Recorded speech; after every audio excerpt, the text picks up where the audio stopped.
Shri Guru Charana Padmam Kevala Bhakati Sadmam Pandamuye Savadhana Mate Jaharam Prasade Bhai Bhavato Riyam Krishna Prapti Hoi Jam Hoite. See, when we want Krishna, Krishna, my thinking, feeling, willing should be at your lotus feet. I don't want to get entangled here. Then attachment to the lotus feet of Guru Krishna Prapti Hoi Jahan Hoite, to the Vani of the Sadhu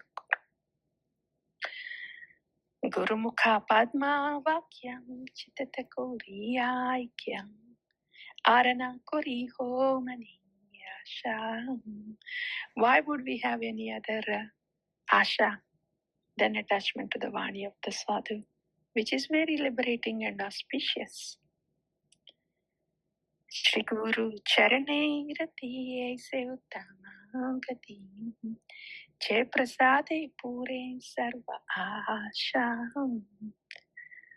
Sadhu Guru speaks Shastra. The all Shri Bhagavan Vacha Bhagavad Gita is Shastra. But when they speak, it's not simply Shastra. Shastra plus their realization plus their intense longing for Krishna plus their feelings for Krishna. How strong is that? That's why Sadhuvani is a very lively force. Shastra is informative, but Sadhuvani is a lively, divine, lively, auspicious force that takes us towards Krishna and keeps us with Krishna. चक्षुदान दिलो जय जन्मे जन्मे प्रभु से दिव्य ज्ञान हृदय प्रकाशित प्रेम भक्ति जहाँ होते अविद्या विनाशा जाते वेद गाया हर चरित श्री गुरु करुणा सिंधु आधम जनार बंधु लोकनाथ लोकेर जीवाना. This is why attachment to a sadhu is liberating.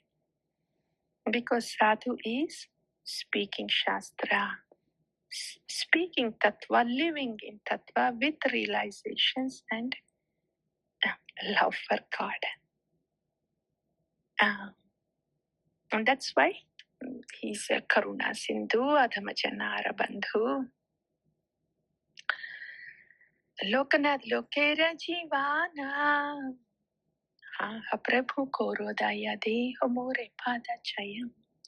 Evajash Kushutri Bhuvana. Srila Prabhupada Patita Pavana.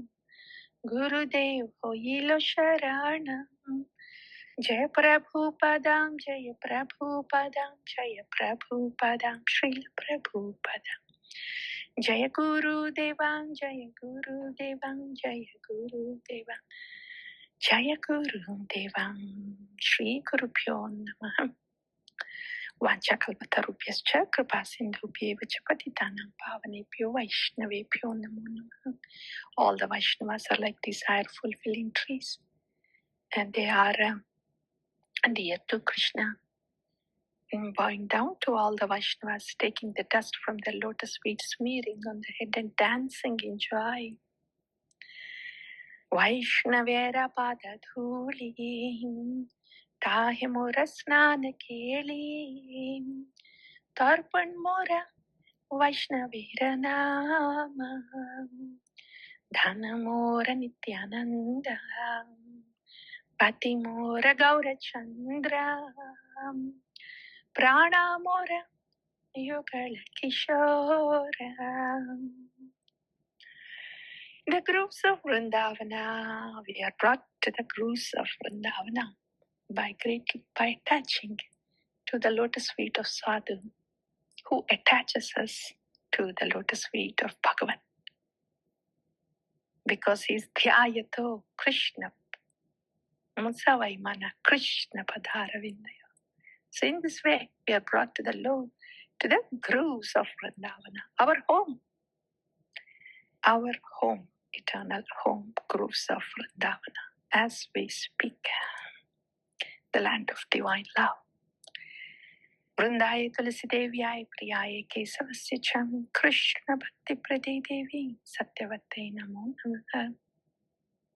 When there is attachment to the sadhu, he has the potency, Sandhini Shakti has the potency to conquer the lust sitting in the buddhi, in the manas, in the indriyas, and place us in the groves of Vrindavana.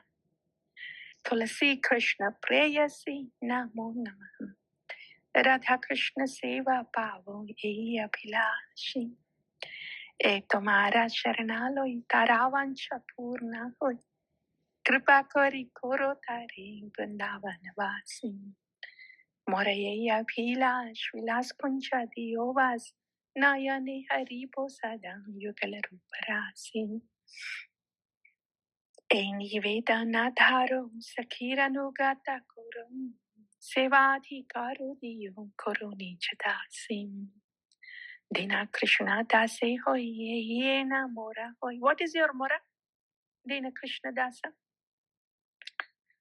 What is your Mora? What is your prayer? What is your ardent desire?